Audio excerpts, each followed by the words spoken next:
নমস্কার সবাইকে, কেমন আছো সবাই? আর এই সিজনে সবার জ্বর, ঠান্ডা, শরীর খুব খারাপ। তার ব্যতিক্রম কিছুই হয়নি আমার। সেম আমারও খুব জ্বর ছিল।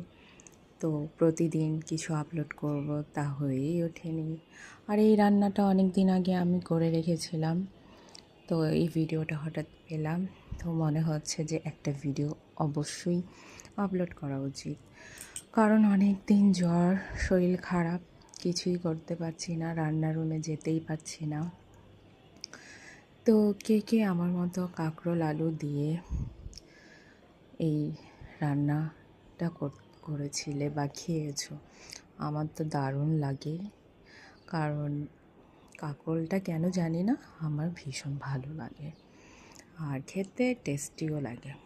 তো তোমরা কারা কারা এইভাবে খেয়েছো অবশ্যই আমাকে কমেন্টে জানাবে। থ্যাংক